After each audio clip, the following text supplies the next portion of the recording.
नमस्कार दोस्तों, स्वागत है आपके अपने YouTube चैनल संस्कृत अड्डा पर। दोस्तों, आज की इस वीडियो में हम करेंगे महर्षि माघ का जीवन परिचय और उनकी रचनाओं को। और ये जो महर्षि माघ का जीवन परिचय और जो इनकी रचना है एग्ज़ाम की दृष्टि से महत्वपूर्ण है, क्योंकि एग्ज़ाम में इनकी जो रचना है शिशुपाल वध, वहाँ से क्वेश्चन जरूर पूछा जाता है, तो वेरी इंपॉर्टेंट है। और इनके जीवन परिचय के बारे में भी एग्ज़ाम में बहुत बार देखने को मिला है। और अगर आपने हमारे पहले वाली जो वीडियो नहीं देखा है तो इसे आप आई बटन पर क्लिक करके देख सकते हैं, या फिर हमारे चैनल की जो प्लेलिस्ट है वहाँ पर जाकर अब तक की जितनी भी वीडियो सभी को आप देख सकते हैं।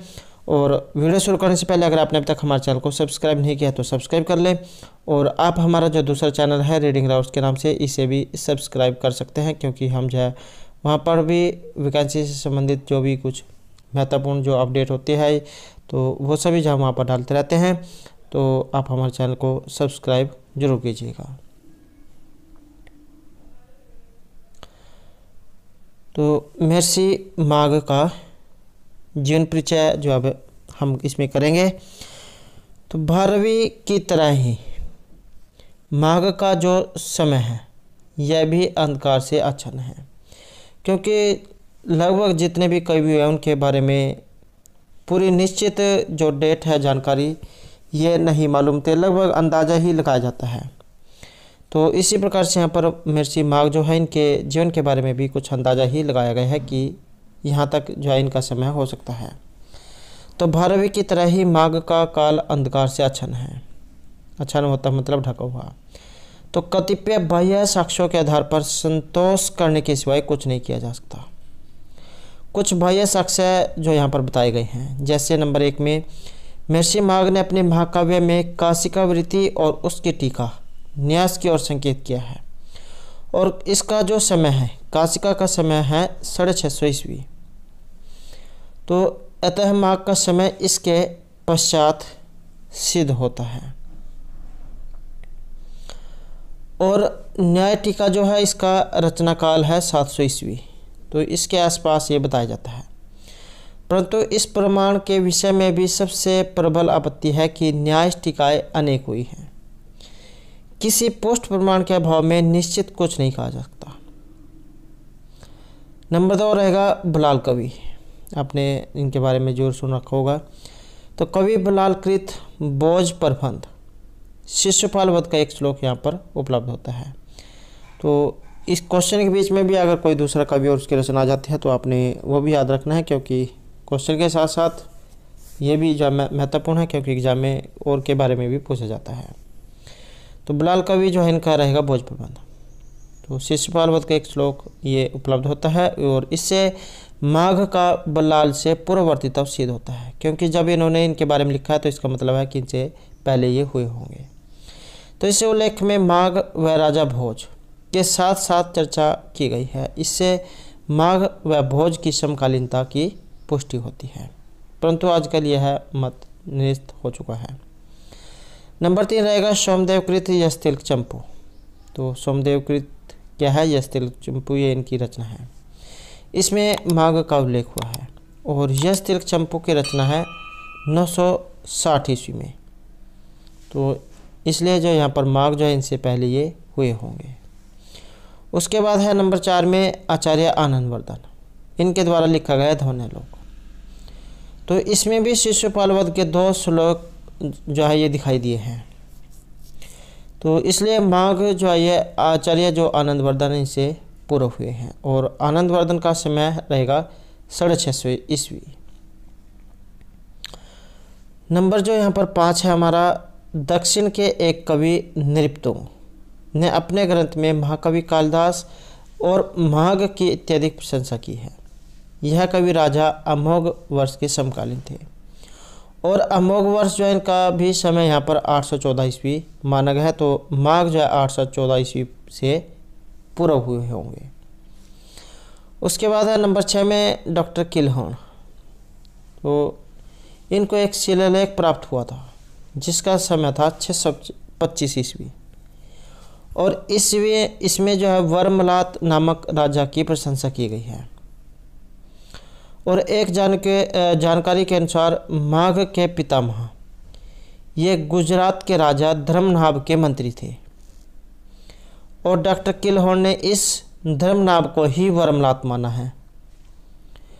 तो उनके अनुसार इस वर्मलात का राज्य कवि माघ का पितामह सुप्रभदेव रहा है। तो यहाँ पर इनके पिता का नाम आ चुका है।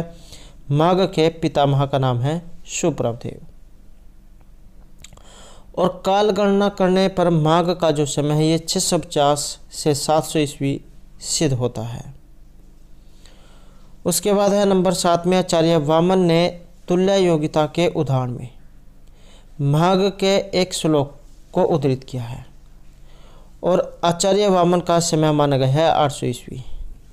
तो अतः माघ 800 ईस्वी पूर्व हुए होंगे। तो यहाँ पर ये जो उपर्युक्त जो प्रमाण है इनकी समीक्षा करने पर हमें यही निष्कर्ष निकलता है कि माघ का स्थिति काल 7वीं शताब्दी का उत्तरार्ध होना चाहिए। अब यहाँ पर इसमें जो इतिवृत्त क्या है, माघ ने अपने ग्रंथ में अपने विषय में कुछ भी नहीं लिखा है और शिशुपाल वध के अंत में 5 श्लोकों में उल्लिखित विवरण पर ही संतोष करना पड़ता है। तो महर्षि माघ के द्वारा रचित है शिशुपाल वध और सर्गों की संख्या इसमें 20। आप इसे आसानी से याद रख सकते हैं। यहाँ भी ये 2 की तरह बना है और यहाँ भी 2 की तरह बना है। तो कुछ इस तरीके से आप जो अंदाजा लगाकर याद कर सकते हैं। दूसरी ओर कुछ विद्वान इन 5 श्लोकों को माघकृत मानने में संदेह करते हैं और कथित कवि वंश उल्लेख के अनुसार नंबर 1 में रहेगा माघ एक कुलीन व संपन्न परिवार से संबंध रखते थे। नंबर 2 रहेगा इनके दादा सुप्रभदेव किसी राजा के राज्य कवि थे। तो इनके दादा भी आ चुके हैं सुप्रभदेव। माघ के पिता का नाम था दत्तक। तो यह भी क्वेश्चन यहाँ पर आ चुका है। माघ के पिता का नाम दत्तक। नंबर 4 रहेगा भोज प्रबंध के अनुसार माघ तथा राजा भोज यह समकालीन थे और यहाँ उल्लेखनीय है कि भोज प्रबंध ग्रंथ ऐतिहासिक दृष्टि से एक विवादास्पद रचना है। उसके बाद है नंबर 5 में शिशुपाल वध की कुछ प्रतियों में निम्न पंक्ति प्राप्त होती है जो यहाँ पर जैसे आप दिखाई गई है। इति श्री भिन्नमाल, तो ये पंक्ति है और इस पंक्ति के आधार पर कहा जा सकता है कि माघ एक महान व्याकरणिक थे और भिन्नमाल के निवासी थे और उनके पिता का नाम था दत्तक।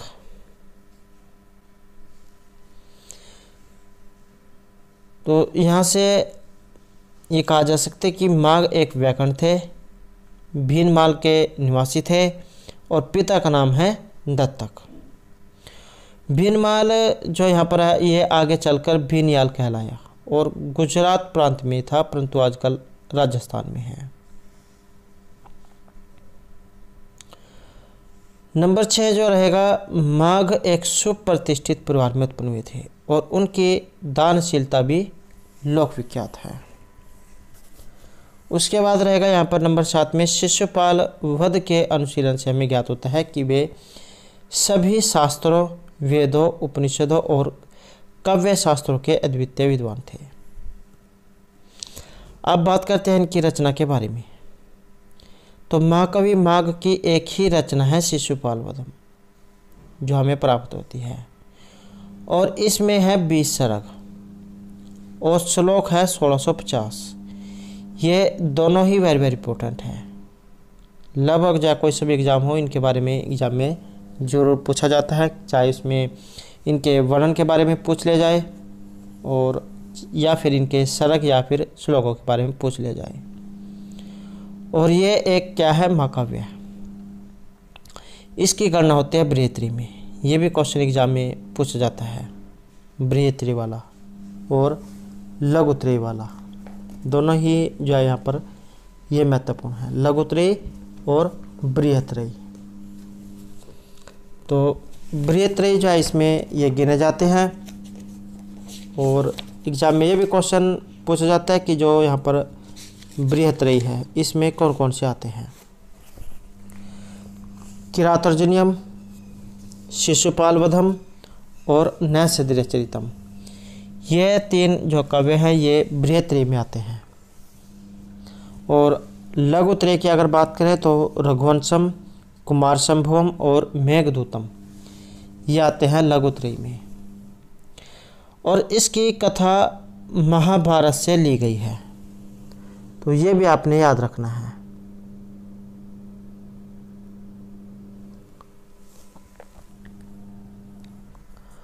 और इसमें श्री कृष्ण के द्वारा युधिष्ठिर के राजसूय यज्ञ में चैदी नरेश शिशुपाल के वध का सांगोपांग वर्णन है। ये जो श्री कृष्ण जो है इसमें शिशुपाल का वध करते हैं। और कहाँ के थे ये? चैदी नरेश शिशुपाल। प्रथम जो सर्ग है इसमें नारद द्वारका में श्री कृष्ण के पास पधार कर दुष्टों के वध की प्रेरणा देते हैं। ये भी क्वेश्चन एग्जाम में पूछा जाता है कि जो प्रथम जो सर्ग है इसमें कौन आकाश मार्ग से कौन उतर रहे थे? तो ये नारद मुनि जो है ये आकाश से उतरते हैं। तो प्रथम सर्ग में नारद द्वारका में श्री कृष्ण के पास पधार कर दुष्टों के वध की प्रेरणा देते हैं। द्वितीय और तृतीय सर्ग में युधिष्ठिर के राजसूय यज्ञ में श्री कृष्ण प्रस्थान करते हैं। और चतुर्थ सर्ग में रावता पर्वत का मनोरम वर्णन है। तो यह भी क्वेश्चन एग्जाम में पूछा जाता है कि रावता पर्वत जो है इसका वर्णन किस काव्य में हुआ है? तो शिशुपाल वधम में रावता पर्वत का मनोरम वर्णन हुआ है। और पंचम और षष्ठम सर्ग में ऋतुओं का वर्णन और वन विहार का वर्णन है। उसके बाद है यहाँ पर सप्तम, अष्टम और नवम सर्ग। इसमें जल क्रीड़ा, सूर्यास्त, चंद्रोदय आदि का वर्णन है। दसम सर्ग में मधुपान और सूरत वर्णन है। 11वें सर्ग में प्रातःकाल और 12वें सर्ग में प्रातः प्रस्थान का वर्णन है।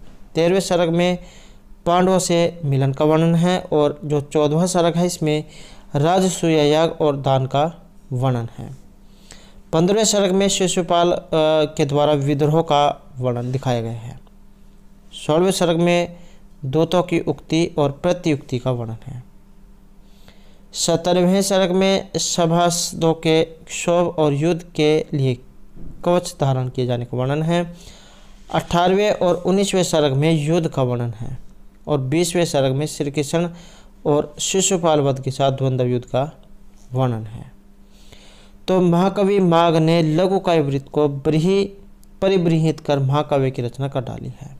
और यही उनकी अपूर्व कविता प्रतिभा का परिचायक है। और एक एग्जाम में क्वेश्चन आ जाता है इनके बारे में कि माँ को किसके लिए जाना जाता है?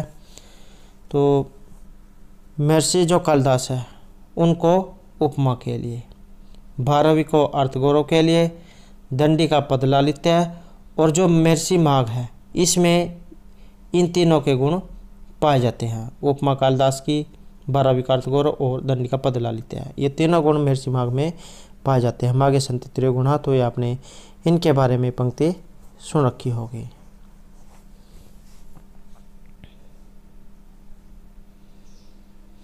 उसके बाद जो यहाँ पर इनकी जो काव्य कला है इसके बारे में बताया गया है।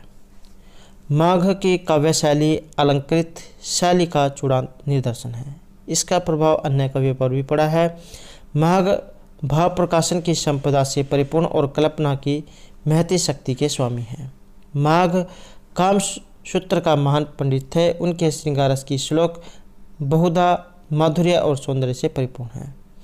माघ अलंकार प्रिय कवि हैं और माघ के अनुप्रास सुंदर और विशद है, जो यहाँ पर इस श्लोक के माध्यम से दिखाए गए हैं। अभिधाय तदा तद प्रियम शिशुपालो निशम परम गतः भवताभिमाना संहिते सरुष कर्तुमोपेत्य मान नाम।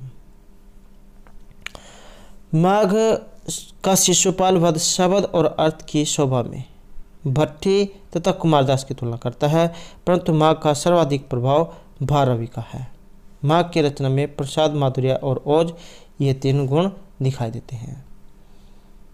ऐसे ही यहाँ पर ये अगला जो श्लोक है बताया गया है, अनिताम गिरम गदशीति जगति पटेहर विदुष्य से निंदन्ति मत च हरिमर्चित है तव कर्मण्य विकसित असत्यता। और इसमें क्या कहा गया है कि अनिरिताम गिरम, अनिरित मतलब झूठ या फिर आप असत्यता कह सकते हैं कि तुम असत्यवाणी नहीं बोलते हो, और इस प्रकार नगाड़े की चोट पर तुम्हारे विषय में घोषणा की जानी है, किंतु निंदनीय हरि की अर्चना करते हुए तुम्हारे कर्म से ही असत्यता प्रकाशित होती है।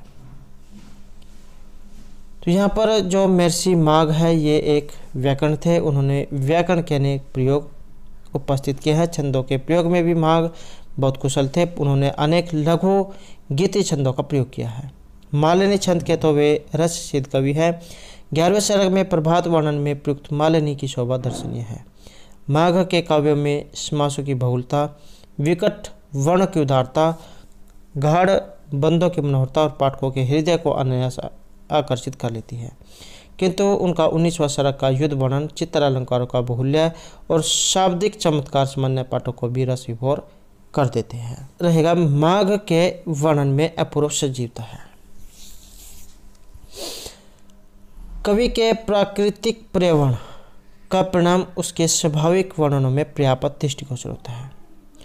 उन्होंने अपने काव्य के उपबृहण के लिए पर्वत, ऋतु, जलक्रीड़ा, चंद्रोदय, प्रभात आदि का चित्रण बहुत ही रोचक शैली में किया है।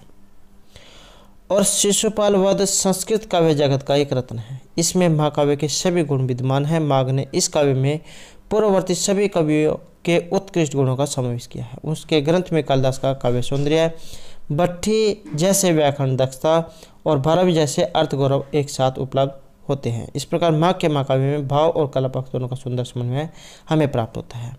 शिशुपाल वध की भाषा में प्रवाह, लालित्य, प्रवाह और असाधारण लोच है। भाषा में भाव व्यक्ति की पूर्ण क्षमता है। भाषा सबल और पुष्ट है। कवि का भाषा पर असाधारण अधिकार है और शिशुपाल वध का काव्य सौंदर्य सभी कवियों के लिए अनुकूल है। इसमें प्रसाद, माधुर्य और जो ये ओज गुणों का संतुलित सामंजस्य दिखाया गया है। रस, छंद और अलंकार की दृष्टि से भी महाकाव्य अत्यंत एक उत्कृष्ट काव्य है। यद्यपि माघ ने अलंकार का सामान्य प्रयोग किया है, फिर भी कई स्थलों पर इसका श्रम साध्य प्रयोग दृष्टिगोचर हमें दिखा देता है। चित्र अलंकारों की श्रम साध्यता को देखकर पाठक आश्चर्यचकित हो जाते हैं और माघ के चित्र अलंकारों की विचित्रता और चमत्कृत ने विश्व भर के समालोचकों को चमत्कृत कर दिया है। तो यह जो हमारा यहाँ पर महर्षि माघ का जीवन परिचय और उनकी रचना से संबंधित कुछ महत्वपूर्ण जानकारी थी। और दोस्तों, अगर आपने अभी तक हमारे चैनल को सब्सक्राइब नहीं किया तो सब्सक्राइब कर ले और हमारे साथ अंत बनाने के लिए धन्यवाद।